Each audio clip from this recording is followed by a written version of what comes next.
ছাত্ৰ ছাত্ৰীসকল আজি আলোচনা কৰিম ক্লাছ 10 অনুশীলনী 2.2 প্ৰশ্নসমূহ। 1 নম্বৰ প্ৰশ্ন দিছে তলৰ দ্বিঘাত বহুপদবোৰৰ শূন্য লোৱা আৰু এই শূন্যবোৰ আৰু সহগবোৰৰ মাজৰ সম্পৰ্ক সত্যাপন কৰিব দিছে। 1 নম্বৰটো দিছে x² - 2x - 8। প্ৰথমে শূন্য কেইটা ওলাব লাগিব, তাৰ পিছত সহগ আৰু শূন্য আৰু সহগবোৰৰ মাজৰ সম্পৰ্কটো সত্যাপন কৰিব লাগে। গতিকে প্ৰথম প্ৰশ্নটো দিছে x² - 2x - 8। এইটো উৎপাদক বিশ্লেষণ কৰিব। x² কিমান আছে 1, 1ৰ লগত 8 পূৰণ কৰিলে কিমান হ'ব 8 হ'ব। এইটো এনে ভাঙিবা 4 2 গুণ 8, 4 পৰা 2 গ'লে কিমান হ'ব 2। গতিকে লিখিবা x² - 4x, এটা মাইনাছ দিছোঁ, এটা প্লাছ দিব লাগিব, তেতিয়াহ'লে মাইনাছ হ'ব। তাৰমানে 4টা এক্সৰ পৰা 2টা এক্স গ'লে 2টা এক্স থাকিব, ডাঙৰটোত -2x আৰু লাষ্টৰটো একে লিখিবা। প্ৰথমটো আৰু লাষ্টৰটো চেম, খালি মাজৰ সংখ্যাটো ভাঙিব লাগে। এইবাৰ চাবা এই দুটাৰ পৰা কি কমন আহিব, দুটাত x আছে, x এটা কমন আহিব, ইয়াত x আৰু এটা আছে, x2 কমন আহিছে, কিমান আছে ইয়াত 4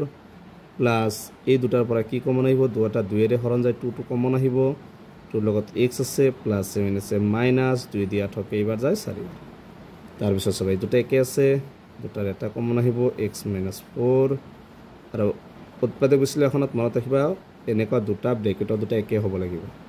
আৰু বাহিৰত আছে x + 2। এই দুটাৰ আমাৰ কি ওলাব লাগে, শূন্য ওলাব লাগে। তেতিয়া লিখিবা এটা লিখিবা x - 4 = 0 বা x = কিমান হ'ব, এইটো -4 আছে +4 এইটো লিখিবা x + 2 =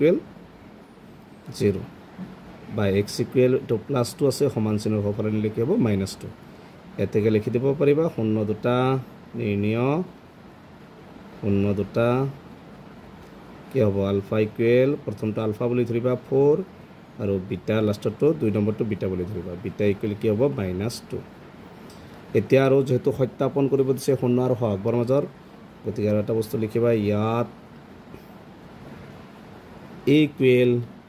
x² হওক কিমান 1, b = x ৰ হওক কিমান আছে -2 আৰু c মানে ধ্ৰুৱক পদ কিমান দি আছে -8। এবাৰ কি কৰিবা সত্যাপন, প্ৰথমে লিখিব পাৰিবা আলফা প্লাছ বিটা বা শূন্য দুটাৰ সমষ্টি, সমষ্টি মানে যোগফল।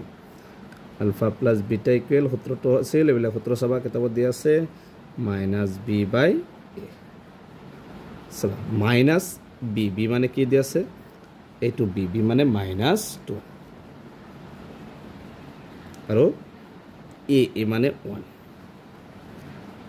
গতিকে এইটো হৈছে আলফা প্লাছ বিটাৰ সমষ্টি।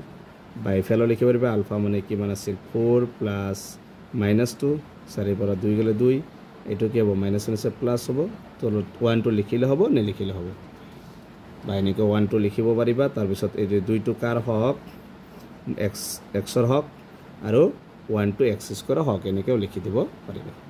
তাৰপিছত আৰু এটা আছে গুণফল। এবাৰ গুণফল মানে আমি এনেকৈ লিখিব পাৰিম আলফা বিটা =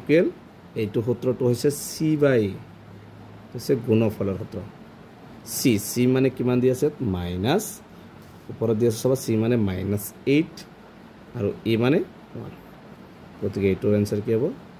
-8। গতিকে এইটো হৈছে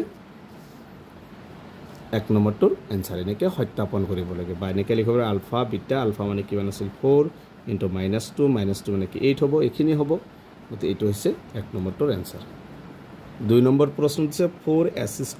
- 4s + 1। এতিয়া s² হওকটো কি 4ৰ লগত 1টো পূৰণ কৰিবা কি হ'ব 4, এইটোকে 2 2 গুণ 4, গতিকে 4 2 2 যোগ কৰিলে কিমান হ'ব 4 হ'ব। তো প্ৰথমটো যেনেকুৱা আছে এনেকৈ লিখিবা 4s² মাইনাছ কি লিখিবা 2s - 2s, মাইনাছ আছে প্লাছ, মাইনাছ চিন আছে মাইনাছ হ'ব, 2টা s আৰু এটা আছে 4টা, দুটা s থাকিব 4টা s + 1। এইবাৰ এই দুটাৰ পৰা কি কমন আহিব 2sটো কমন আহিব, 2sটো কমন আহিলে 2 দি 4 কেইবাৰ যাব 2 বাৰ, ইয়াত s দুটা আছে এটা লিখিবা মাইনাছ 2sটো কমন আহিছে মানে ইয়াত একো নাই, মানে কি আছে 1 আৰু এই দুটাৰ পৰা কি কমন আহিব মাইনাছ আছে, এই দুটাৰ পৰা 1 কমন আহিব, 1ৰ দুটা হৰণ যায়, 1 কমন আহিলে কি থাকিব 2s মাইনাছ প্লাছ -1। এই দুটা একে হৈছে, এটা লিখিবা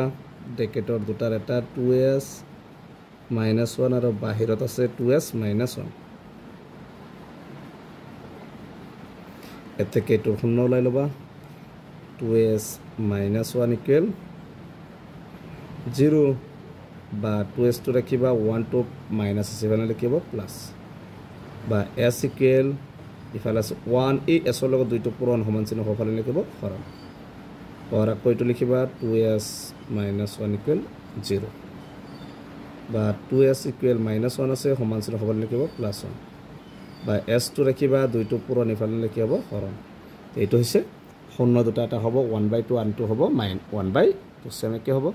তাৰ পিছত সত্যাপন কৰিব লাগিব শূন্য দুটা এটা হ'ব 1/2 বিটা মানে কি আলফা মানে 1/2 বিটা মানে 1/2 তাৰ পিছত ইয়াত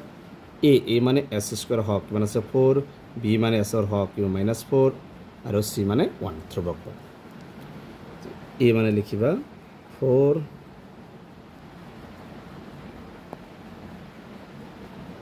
b মানে -4 c মানে 1 সত্যাপন কি কৰিব যে শূন্য দুটাৰ সমষ্টি আলফা প্লাস বিটা বা অসমীয়া লিখিব পাৰিবা যে শূন্য দুটাৰ সমষ্টি এনেকৈ লিখিব পাৰিবা উত্তৰটো হৈছিল -b/a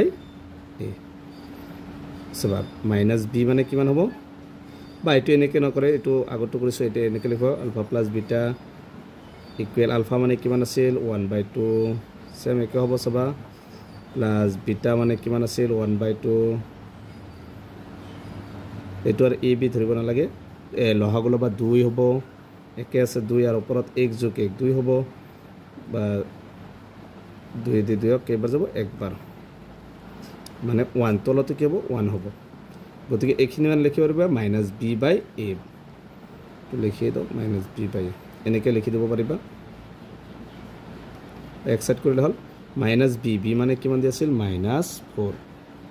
তো মাইনাস এটা আছে -4 হ'ব আৰু a মানে কিমান দি আছিল 4 সবা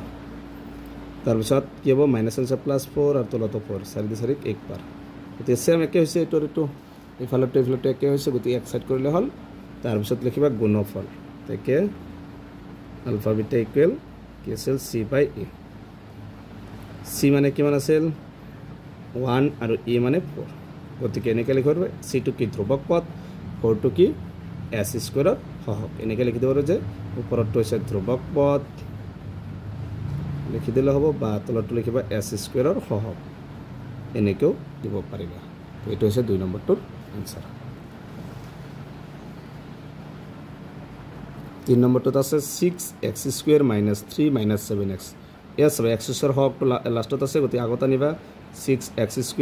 - x তো আগত আনিবা -3 তো পিছত লবা এবাৰ x² হওয়াৰ লগত 3 তো পূৰণ কৰা 6 3 গুণ কিমান হ'ব 18 18 তেনেকৈ হলো 9 2 গুণ 18 9 ৰ পৰা 2 গলে কিমান হ'ব 7 গতি লিখিবা 6x² - 9x তো কি দিব লাগিব প্লাস তেতিয়াহলে মাইনাস হ'ব 2x - 3 মাইনাস এ প্লাস মাইনাস 9x ৰ পৰা দুটা গলে 7x তে এই দুটাৰ পৰা কি কমন আহিব দুটা 3 ৰে হৰণ যায় আৰু লগত x তো কমন আহিব 3 দি 6 দুইবাৰ x 3 দি 9 তিনিবাৰ প্লাস এই দুটাৰ পৰা কি কমন আহিব 1 কমন আহিব দুটা 1 ৰে হৰণ যায় 1 কমন আহিলে কি থাকিব 2x প্লাস -3 বা ব্ৰেকেটৰ দুটা একে আছে এটা লিখিবা 2x - 3 আৰু বাহিৰত আছে 3x plus 1 এবার শূন্যটো ওলাই লবা এতেকে 2x - 3 equal 0 বা 2x to রাখিবা 3 to plus -7 লিখিব প্লাস বা x to রাখিবা 2 to পূরণ ইফালে লিখি হ'ব হরণ और এটো লিখিবা 3x plus 1 equal 0 বা 3x equal plus 1 আছে সমান চিহ্ন হলে লিখিব -1 বা x to রাখিবা 3 টো এতে পূরণ ইফালে লিখি হ'ব হরণ এবাৰ আমাৰ শূন্য দুটা কি হ'ব এটা হ'ব 3/2 এটা হ'ব -1/3 এতেকে শূন্য দুটা আলফা মানে কি হ'ব 3/2 বিটা ইকুৱেল -1/3 ইয়াত a মানে x² হক তো কিমান দি আছে 6 আৰু x ৰ হক -7 আৰু ধ্ৰুবক পদ c2 কি দি আছে -3 so a equal 6 b equal -7 c equal সত্যাপন কি হ'ব ULFA plus beta equal -b/a এখিনি আর এখিনি কি গতি এক্সেট কৰিম বি মানে কি দি আছে -7 গতিকে ব্ৰেকেটত দিবা আৰু এ মানে কি দি আছে 6 তো কি হ'ব -1 আছে প্লাছ মানে 7/6 7 টো কাৰ হওক xৰ হওক এনেকৈ লিখি দিব পাৰিবা আৰু 6 টো কাৰ হওক x স্কয়াৰৰ হওক এনেকৈ লিখি দিলেও হ'ব তে সমষ্টিটো গ'ল এবাৰ গুণফল আলফা বিটা ইকুৱেল সূত্ৰটো আছিল c/a c মানে দি আছে কিমান -3 আৰু a মানে 6 3 দি 6 3ক একবাৰ 6ক দুইবাৰ মানে কি হ'ব -1/2 এটো হৈছে 3 নম্বৰটোৰ आंसर 3 দি 3ক একবাৰ যাব 3 দি 6ক দুইবাৰ তে মাইনাস থাকিল -1/2 এটো হৈছে 3 নম্বৰটোৰ आंसर গতিকে ইয়াৰ পিছৰ ভিডিঅ 4 5 6 কেটা আলোচনা কৰিম আজিৰ ভিডিঅটো এইখিনি তোমালোকে ভিডিঅটো লাইক কৰিবা চেনেলটো সাবস্ক্ৰাইব কৰিবা